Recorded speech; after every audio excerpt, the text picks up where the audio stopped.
blew in to the North Midwest, Oh, um and we caught the edge of it. And I mean, when I say we caught the edge of it, I mean like it's still like brought in blowing snow, less than an inch, but still with some light hail, but still it was like whoosh. we had 60-mile-an-hour plus gusts around here. Semi got blown over just driving the road. That's what I heard.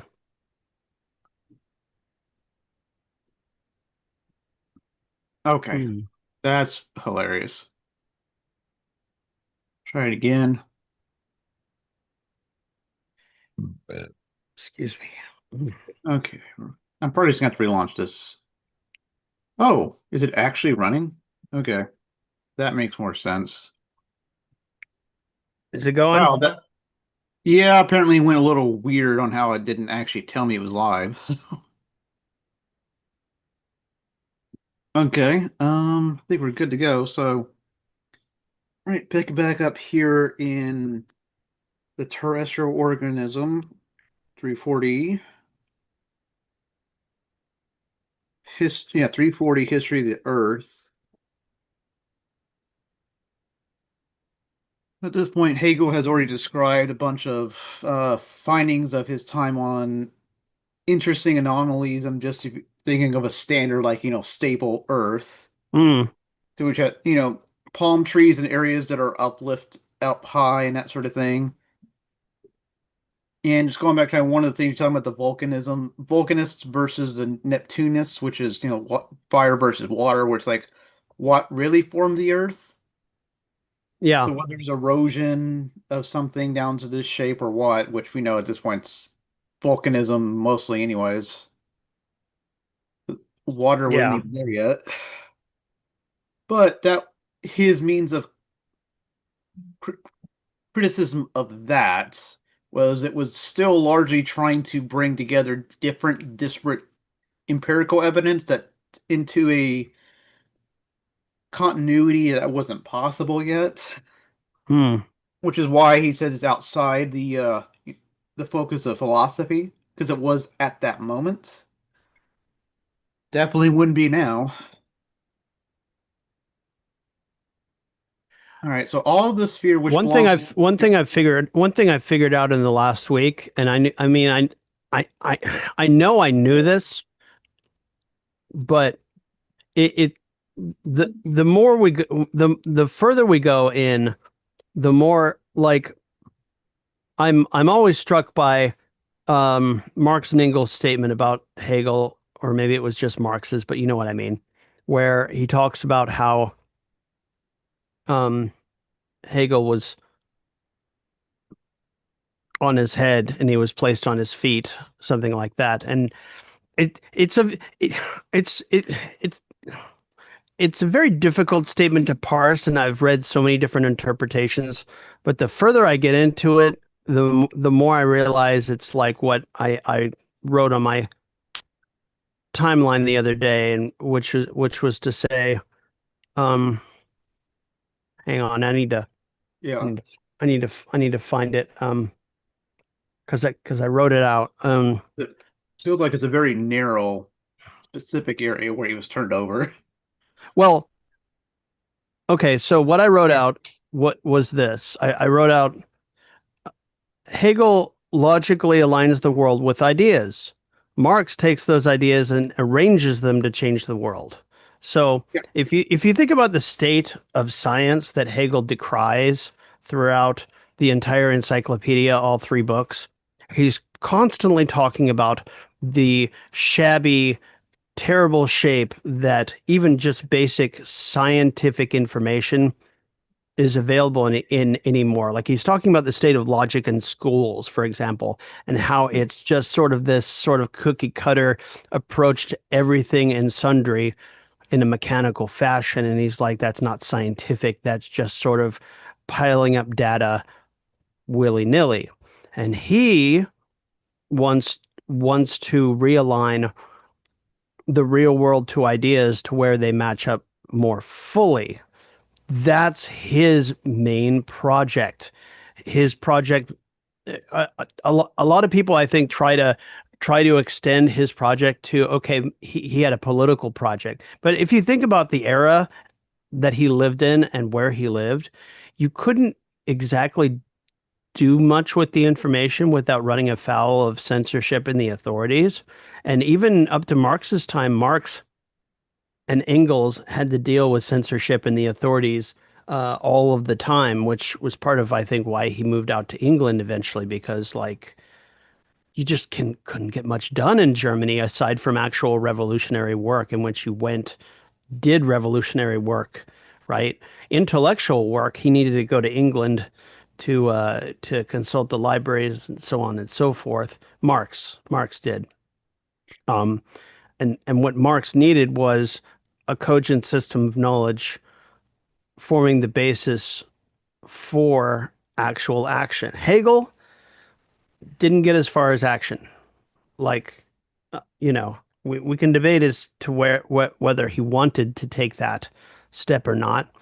But, the further into this I go, the more I realize that it ended up being a two-step program. Hegel's step was number one, Marx's step was number two, but they both worked off of the same basis of a knowledge system, reorganized by Hegel. Um, and so, yeah. And so, what Harrison or someone said recently, if you're calling someone a Hegelian Marxist, if you're calling someone a Hegelian Marxist, you're being redundant. There's no Marxist that isn't Hegelian, and if they claim to be, they're not working toward emancipation on the same knowledge system. They're either trying to put it on a Kantian basis or a Heideggerian basis or what a Nietzschean basis or what have you. It's not the same thing. Okay, I'll shut up. But yeah, but that was it. Yeah, no, that pretty much the only answers. It kind of shows Marx did sublate Hegel's system. So, Yeah. right. So, yeah. So, all of this which belongs to the sphere of history must be accepted as fact. What are you It doing? does not pertain to philosophy because if now this is to be explained, we must understand the way in which this must be treated and considered. Because all before is just a description of stuff, right? So, formerly history applied to the earth, but now it has come to a halt. A life which, inwardly fermenting, had time within its own self. The earth spirit has not yet reached the stage of opposition, the movement and dreaming of one asleep, until it wakes and receives its consciousness in man, and so conforms itself as a stabilized formation. It's pretty much just dead. It's an unalive organism. As for the empirical side of this past state, it is considered that main interest of geogenesy or formation of the Earth lies in the determination of time, in knowing which stratum of rocks is the oldest, etc. To explain the geological organism usually means to make the order in which these different formations succeed one another to the chief business.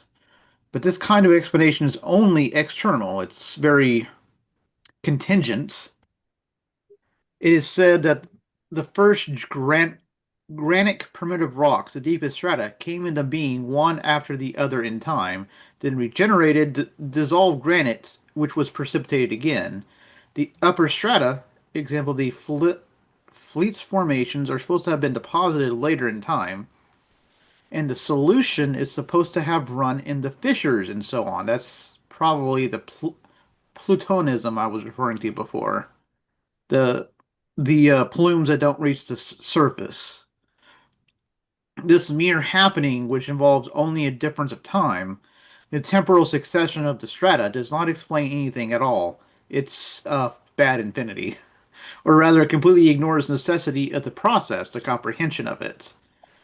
Yeah, yeah, because the true infinity is the process. The solvent effects of water or fire are wholly separate factors which do not express organic fermentation any more than when we understand it as a process of oxidation and deoxidation, or quite superficially reduce it to the opposition of carbon and nitrogen series.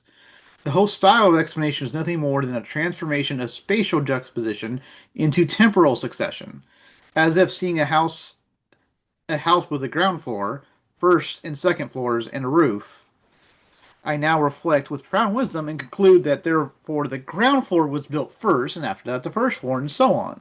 Mm, Why the limestone later? Because your limestone overlays sandstone. This is a facile insight.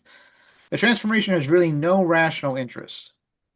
The process has no other content than the product. It is an indifferent curiosity which wants to also see also in the form of succession, what exists as a juxtaposition.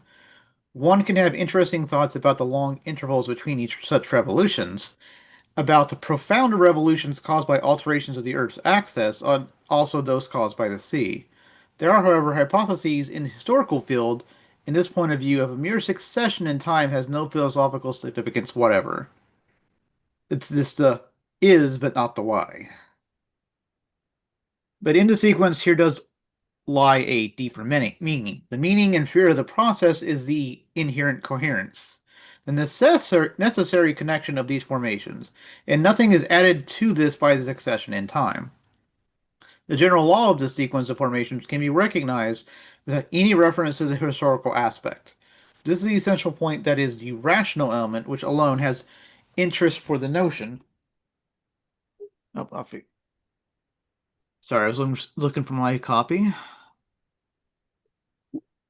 with that the inner direct. coherence exists in the present today as a Yeah, juxtaposition, and it must depend on the constitution, on the content of these formations themselves. So basically, when we're talking about today, we're looking at the product. We can look at the history, but but because the history is in the past. Um, I mean, it does bear on today, but yeah. Sorry, that's all I'm right. drawing conclusions before I read the whole thing. Sorry. What's up? On one side, therefore, you have the history of the Earth is empirical matter. On the other, are reasoning from empirical data. The point of interest is not to determine how things were millions of years ago, and in the matter of years, one can be generous. The interest is confined to what is there before us, to this system of distinct formations. It is a very complex empirical science. Everything in this corpse cannot be explained, for contingency plays its part in it any more than it is the concern of philosophy to acquaint itself with the rational system of legislation in its obscure rudimentary state, or to get to know in what chronological order and what external circumstances such a system has come to existence. The product of the living thing is represented in general as an evolution out of chaos, where plant and animal life, organic and inorganic, were in a single unity. Or it was imagined that there was a general form of life, and this split up into the many species of plants and animals, into the races of mankind.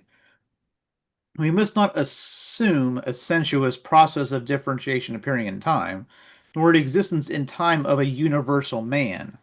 To postulate such a monster is to give rein to empty imagination. The natural living thing is not mingled, is not a medley of different forms as in arabesques. This is essentially Arabesques. arabesques, thank you. This is essentially understanding in nature. Nature's formations are determinate, bounded, and entered as such into existence. So that even if the earth was once in a state where it had no living things, but only the chemical process, yes, and so on, yet the moment the lightning of life strikes into matter, which I think that's a funny because that's kind of a part of the real theory. At once there is present a determinate, complete creature. As Minerva finally armed springs forth from the head of Jupiter, the mosaic story of creation is still the best in its quite naive statement that on this day plants came into being, on another day the animals, and on another day man. Man has not developed himself out of the animal, nor the animal out of the plant. Each is a single stroke what it is. And its individual evolutionary changes do occur at birth, it is not yet complete, but is already the real possibility of all that is it is to become. The living thing is this point, the particular soul, subjectivity, infinite form, and thus immediately determined in and for itself. Already in the crystal, as a point, the entire shape is at once present, the totality of the form. The crystal's capacity for growth is only quantitative alteration. Still more is this the case in the living thing.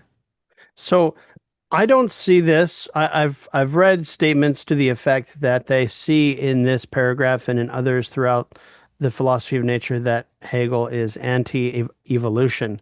But if you read, well, it's funny because if you read his statements, especially in this paragraph and earlier on the formation of the earth, he definitely has a sense of the historical, a sense of the evolutionary, but his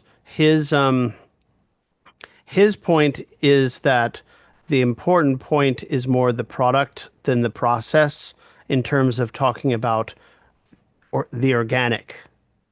That's why he's talking about it here, is that when you get to the point of talking about the organic, how we got to the organic state from space and time and all of that doesn't really matter because we're dealing with the here and now, not the past and what made it up. Um, so yeah, there you go. Also, I think his example, like the maneuver fully bring forth from the head to Jupiter. It's not like all of a sudden you can pull the man out of a creature and all of a sudden it's like it gave birth to a human immediately kind of thing. It's like that's not at all makes sense. It's not suddenly Right. this jagged, step up. It's a process. Yeah, it's one of those things where Hegel's poetry definitely relies on a knowledge um, of past metaphor, and if to put it simply, if you weren't raised on the classics, you may or may not get half of his allusions, and you're going to have a harder time.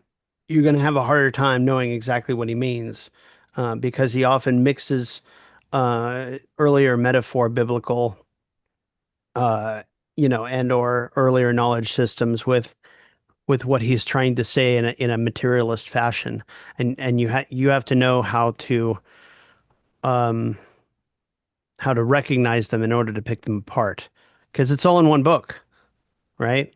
He's using n- he's using known metaphor to talk about things in nature, and he's not conflating the two. So yeah, like when he talks about Minerva and Jupiter, like not everybody's going to know what that means, right?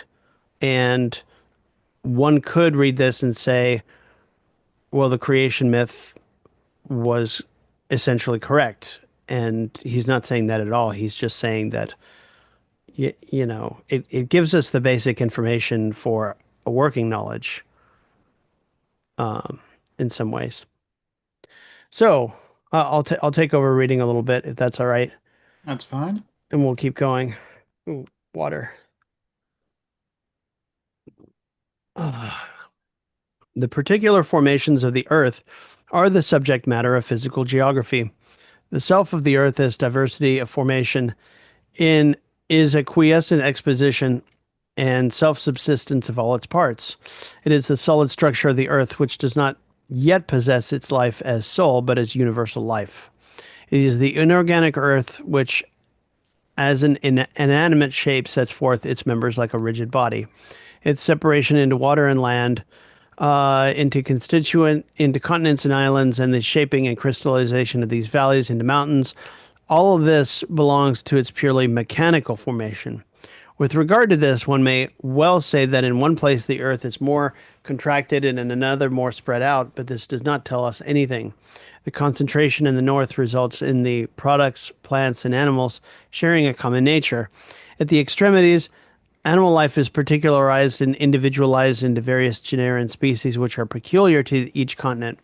This appears at first to be accidental, but the activity of the notion is to grasp uh, as necessarily determine what the sense consciousness appears as contingent. I love that. I'm going to highlight this because that's awesome. So he says, um, all right.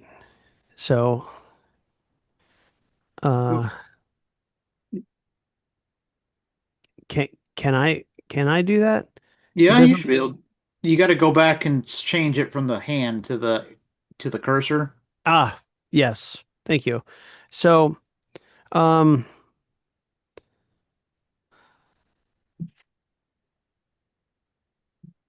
So he says here the activity of the notion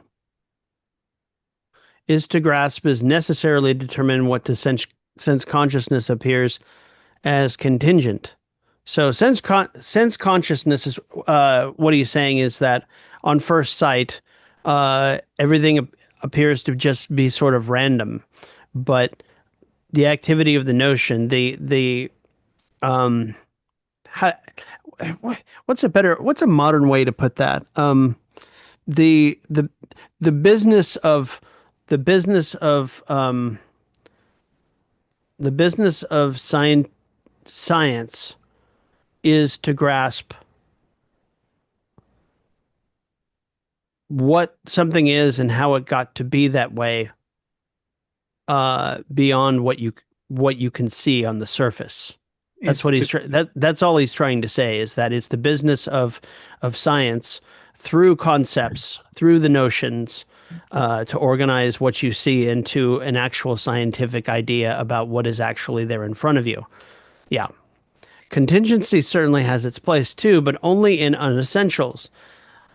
The northwest to southwest directions of countries and mountain ranges can also be traced back to magnetic axes, but magnetism is in general, as a linear direction, wholly formal moment, the force of which is already suppressed even in the globe and still more in the subject. Rational comprehension of the configuration as a whole, from the scientific point of view, he's saying, would have to consider the fixed land formations in comparison with the ocean currents rather than with the oceans, that is, with the expression of the free movement of the earth in its own self. In general, the effort to develop a shape definitely opposed to the sphere tends to produce a pyramidal form, constructing a base to the former, a breadth with which tapers off to a point on the other side. This is why the land falls away to the south, but the restless rotary movement of the ocean currents hollows out this shape everywhere in a west to east direction, as it were, pushes and presses this solid landmass toward the east and distends the shape on the eastern side like a bent bow, so that to the west it is rounded and bellies out. So he's describing so volcanoes and tectonic plates form the the basics, the fundamentals of the slow movement. But then you have but then you have the you know the magnetic nature of the turning globe, plus the tides, which cause erosion and shaping in the meantime on a shorter scale than say volcanism, right? So he's just describing these different processes that sort of go into shaping the landmass and saying it's not just volcanoes or tectonic plates. It's also erosion, which as we know is the case. But in general, the land is split into two parts, and he goes on and on. The former is shaped like a horseshoe. He's going down here and he's describing all of this. But everything in it is new. Humanity there lacks those great weapons of civilization in against one another, the horse and iron. No part of the old world has been conquered by the new, but the new is only a booty for Europe. This is a political, well, I'm calling it a political statement, but it's also a statement of historical fact, right? Its fauna is feebler, but its flora is on a vast scale. In the old world, the mountain ranges run on the whole from west to east, or else from southwest to northwest. By contrast, in America, the counter aspect, Wetterlage, of the old world, they run from south to north, but the rivers, especially in South America, flow to the east. So he's describing all of these particulars about the globe, right? He's filling out the universal of geological, whatever he called it, geological life. I guess you would call it. Um, Africa, the compact metal, the lunar principle is rigid through heat, and a man whose inner life is dull and torpid, the inarticulate spirit, which is not yet not awakened into consciousness, That's an interesting statement. He's mixing in a little bit of because Africa is actually where we came from, right? And it was since plundered by. It's interesting how this works because if you change the juxtaposition of the old world to the new, if you go back into ancient times, the new world, the newer world was Europe, Yeah. right? And Europe plundered the old world and turned it into this inarticulate. It says not awakened into consciousness. It was in consciousness, but it was rendered dormant. As we know historically. The second part is Asia, characterized by the bacchanalian extravagance and cometary eccentricity, the center of unrestrained spontaneous production, formerly generative and unable to become master of its center. Yeah, interesting. He's Yeah, this is what I'm saying. It kind of seems Eurocentric, but yeah. Yeah, it's hard to take that as anything else but exactly that, right? mhm. Um and so uh China especially had like a greater cultural and artistic um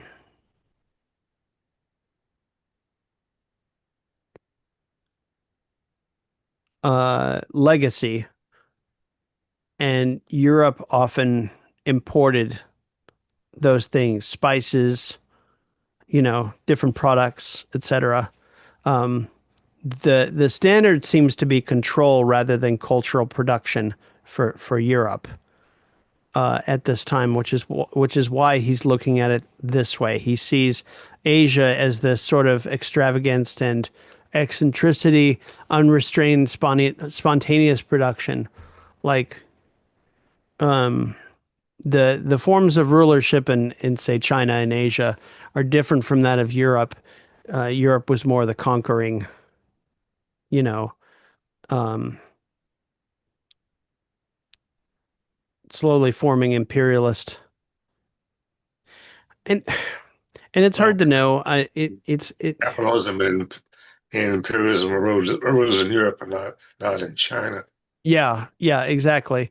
And um, China took the sort of nomadic feudalist standard into the hundreds, maybe thousands of years, without um, ev evolving into some in. I'm not going to say it didn't evolve into something newer because it certainly did, Because there's always been a but big debate among Marxists over the whether the a- the a- the a- China had its own mode of production or not. the You know, Asiatic mode of production is a big Marxian subsection of study, yeah, and it was especially, I think, it was especially paid attention to during the Russian era because it applied uh, to a great extent, especially in far eastern Russia. And it says, and then he goes, but the third part, Europe, forms the consciousness, the rational part of the earth, the balance of rivers and valleys and mountains, whose center is Germany. It's interesting. He sort of moves from the geological straight to cultural production, and then ties back in the balance of rivers and mountains and valleys. And I'm just like, like I'm not sure how you can make a statement like that. Um, well, in the 18th century, a lot of writers were linking cultural development to geography, facts of geography, and climate. Yeah. So this Hegel, I think, is playing off of that. Yeah. But his main point, the only point I think he's trying to make is that the particulars of how the world looks today are not contingent, but very much necessary based on not only the interplay of geology and water erosion and all of that, but also political decisions.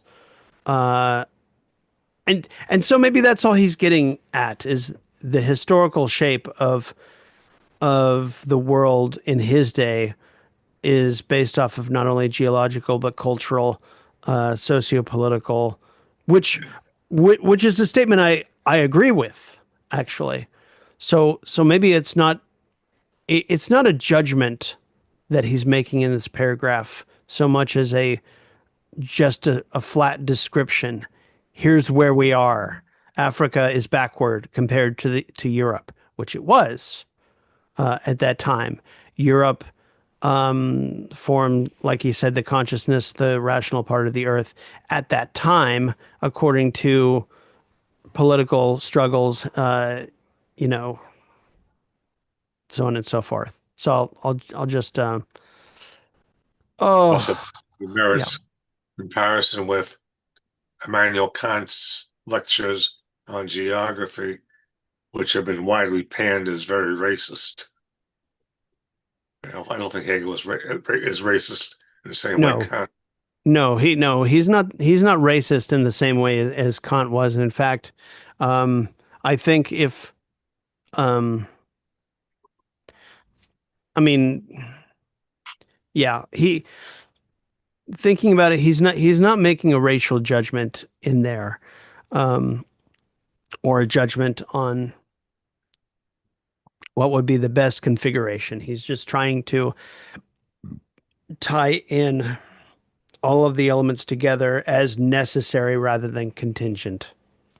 And that's it. You're up, Kyle. 340. Structure of the Earth. The physical organization of the Earth as immediate does not begin with the simple enveloped form of the germ, but with the beginning, Aufgang, with which has fallen apart into a duality, into the concrete granitic principle and the calcareous principle. So granitic is granite, and calcareous, I guess, is more like limestone, calcium. The Hmm. former is the core of mountains in which the triad of moments is displayed in an already developed state, while the latter is a difference which has been reduced to neutrality. The development of the moments of the first principle into specific formation goes through a series of stages in which the further forms are partially transitional, the granitic principle remaining the basis, only more unlike and unformed within itself, partly a development of its moments into a more determinate difference into more abstract mineral forms, moments such as metals and fossil objects, generally. Oof, all right. Until the development loses itself into mechanical stratifications and alluvial terrains lacking any imminent formative process. Yeah, so he's here. It goes through a process of being formed and then settles and then becomes stratified and then it just has no more history to it. It's finally a product. Okay, yeah. So here's again, he cares more about why it happens than just that it is, which is yet again a difference between the understanding and philosophy. Side by side with this proceeds the development of the other, the neutral principle, partially into weaker transformations and partially in combination with the granitic principle into formations ranging from concrescent forms down to merely external mixtures. We get more into that here. Addition, Werner's mineralogy distinguished between rock species and lodes or veins. Geology treats the former and octognosky of the latter. The names are no longer used in textbooks of mineralogy. It is only miners who retain the distinction. Kind of reminds me about how Neptunism eventually fell apart, not because it got disproven, but all the people who were disciples that were following it swapped over to volcanism as their preferred. The rocks comprise the concrete mass in geology studies, the further formation of a fundamental form of rock species in its modifications, in which the rocks remain concrete formations. From this develops the other, more abstract side, the veins, which too form themselves into mountains, so that generally the two sides cannot be exactly separated. Such abstract formations are crystals, ores, metals, which the moment of difference has developed. They have made themselves into neutral substances capable of forming concrete shapes, for it is precisely in such an abstract form that shape becomes free. The type of vein are seams in the mountain consisting of the specific medley of rocks and earth. They have a definite grain or inclination, i.e., they make an angle with the horizon. So they have a definite direction. Now, these rock strata are cut by the veins at various angles, and it is these veins which are important in mining. Werner thought of these veins as fissures filled up with a different mineral from that of which the mountain was composed. The physical formation of the Earth is so constituted con that its surface erupts into organic centers, into points of totality which unite within themselves the whole and let it fall apart, displaying it in individual products. This contraction in unfolding outwards passes over into a scattering abroad of the moments. The centers are a kind of cores which, in their shells and husks, represent the whole in which pass through these blend with the general soil as their elements. Augmentin Boden, which so I think Hegel does kind of get a little bit into the ground being the soil of life, being in a literal way. His little double meaning. The core and root of these formations is not a simple self, but the developed totality of the formation which contains within itself the already separated moments. The existence of organic unity as it is able to exist is this universal individuality. This core is granite, which is so blended, so hard, so solid that the individual parts are not easily separated out of it in their pure form. Everywhere there is an incipient crystallization. In the whole, granite is the innermost, the mean, the basis. It is to its traits in two directions that the other formations first attach themselves. It has three constituents, although it itself is itself primary, but these three constitute a single quite hard mass. Granite, as we know, is composed of alpha silica, quartz, absolute earth, the rigid punctiform principle.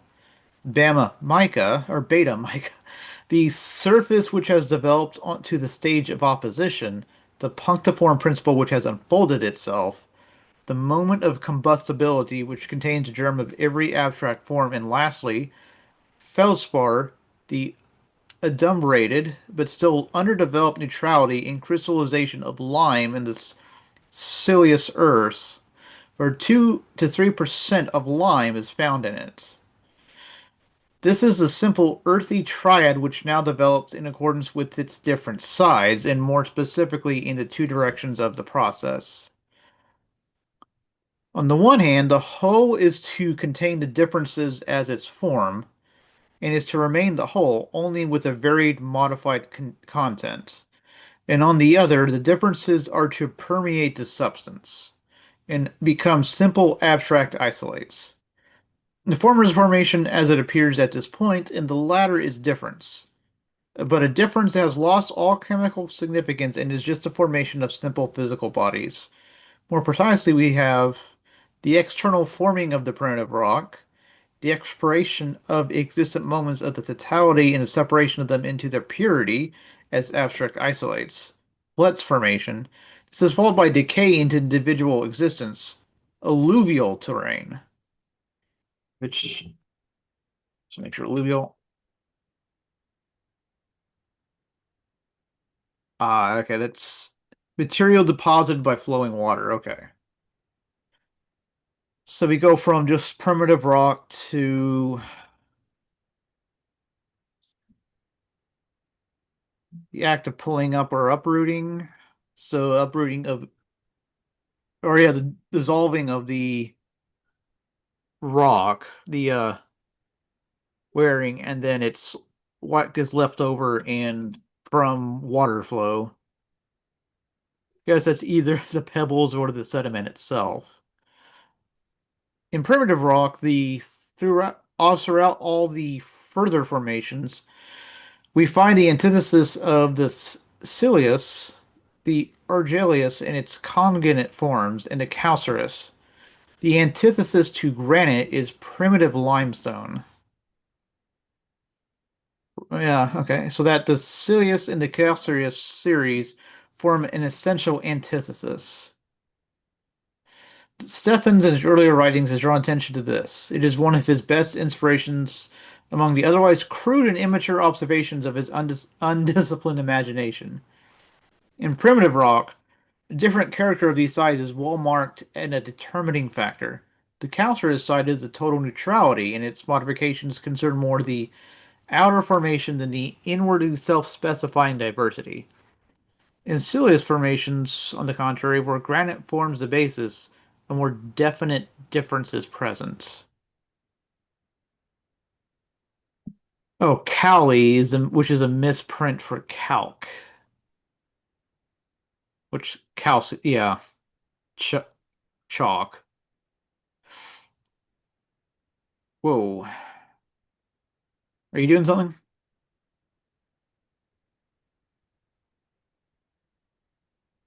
There we go.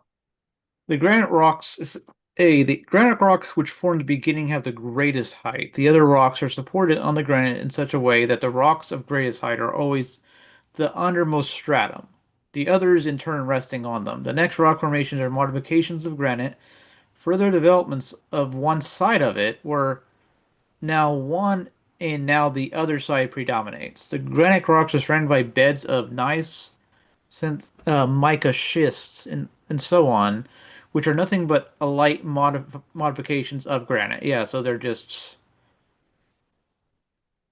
with the weathering. One species of rock, says Ebel, passes by gradual modification of its composition into the rock species of another slab of rock. In this way, compact granite passes over into veined granites in gneiss, and the hardest gneiss passes over through varying combinations of its constituents into the softest mica schist, which itself passes over into argillaceous schist, and so on. The latter species are quite contiguous, so that the passage of one into the other is readily seen. In the study of geology, then, we must first direct our attention to the general mass of rocks and the notion of the moments, rather than thoughtlessly enumerate the different kinds straight away, converting a small difference into a fresh genus or species. Here comes that. What is most important is to follow the transitions from one layer to another. Nature keeps to this order only in a general way, and numerous variations occur, although the basic features of the order persist. Yeah, the general process through the contingencies. But while nature juxtaposes the species as parts indifferently, she indicates the necessity by the transition of the different species into one another. But the difference in kind comes to view not only a mere lessening of difference, but by a differentiation in accordance with the notion.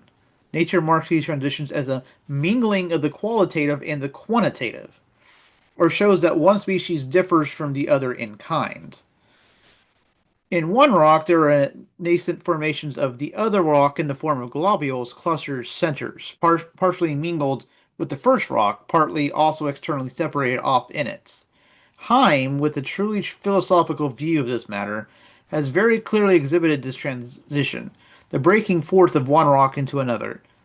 Syenite is the rival of granite. Instead of mica, it contains only hornblende, which is more argillaceous than mica but resembles it. For mica schist, the next stage is a definite loss of depth. Quartz disappears from view and clay becomes predominant until thin sheets in clay entirely predominate in argillaceous schist. In schistous formation generally, which is the next change of form here, the particular nature of quartz, most formica and hornblende formations is dissipated and lost. Further down, formlessness remains predominant in transformation of granite progressing from this point onwards. There are a number of other formations still belonging to the stage, but they are degenerate forms of granite. Mica schist is transformed into porphyry, which consists mainly of clay and also another mineral, schist, throughout which grains of feldspar and quartz are dispersed. Ode porphyry, which belongs to the primitive rocks. Schist assumes different forms, becomes harder, more like quartz in Siliceous schist, and more sandy in Greywick schist in Greywack, so that the clay is no longer predominant. The Greywick example in the Harz Mountains is an inferior reproduction of granite. Looks like sandstone and is a mixture of quartz, argillaceous schist, and feldspar. This is truer still of greenstone, which consists of hornblende, feldspar, and quartz. First name being the principal constituent. Joined onto these as are the entire further ascending series of trap rocks. But here everything is more mixed. This is the limit of absolute rock, of these absolute rocks. Okay, so we went through the process. So development, starting from granite, proceeds, as we have said, to a stage where its particular constituents are no longer visible. The triad forms the basis, but these moments become separated and one or the other emerges. Basalt is a central point where the elements completely permeate one against another again. It contains 40 parts silica, 16 clay, 9 potash, 2 at talc, and 2 at natron. The rest is manganese oxide and water. His alleged volcanic origin has this much truth in it, that it belongs to the igneous principle, but it owes its origin as little to fire as to water. An internal deformation is found in it, and still more in amygdaloid, olivine, augite, etc., which are abstract formations completely particularized in themselves. From this point onwards, we meet the only formal mixture or formal decomposition of these elements. The further details must be classified in accordance with this principle. One line of development is a modification of granite where traces of the triple bases are still always present. A nice Mikashit's porphyry, triple, right down to greenstone, greywack, basalts, amygdaloid, and even ordinary sand. The other line is the splitting up of the concrete mass into abstract forms. Here especially we find the antithesis of the Siliceous and calcareous series. In mountain ranges, and within these in the formerly so-called Ganges. Ganges. Ganges. It's just not capitalized. I'm like,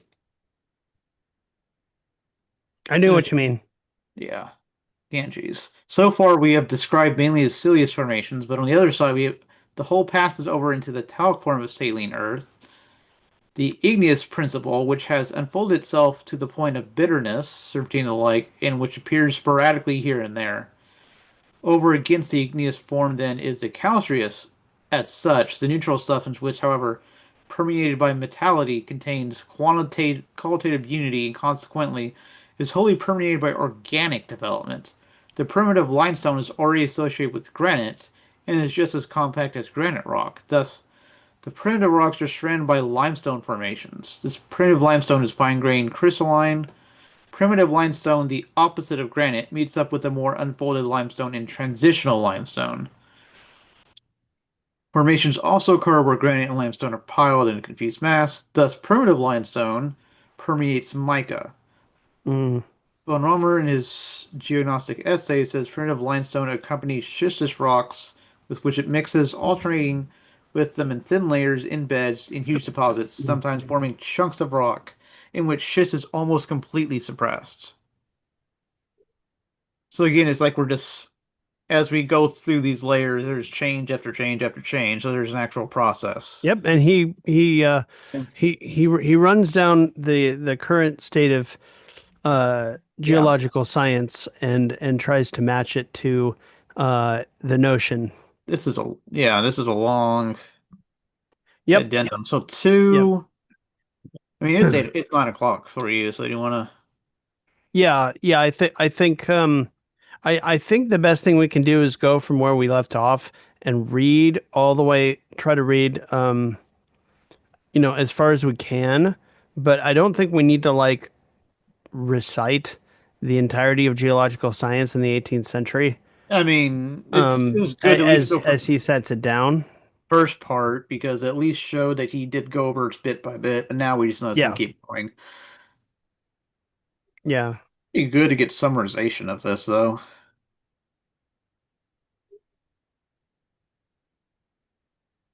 But cool. but yeah, see here, he actually for someone who thinks geology is above above philosophy, as it was alleged to have said, as that interpretation has, he seems to talk a lot about it, Yeah,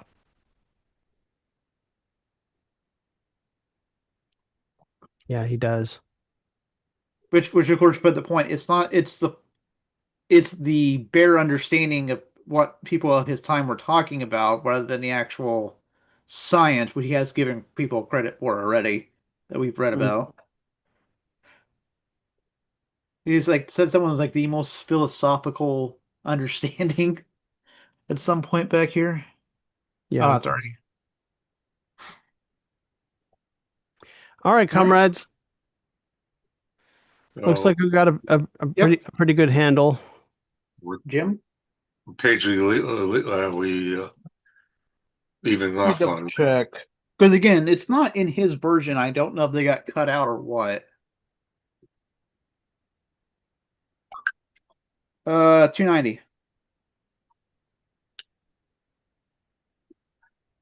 Yeah, for some reason my print copy has almost every page has a page number, Yep, 290.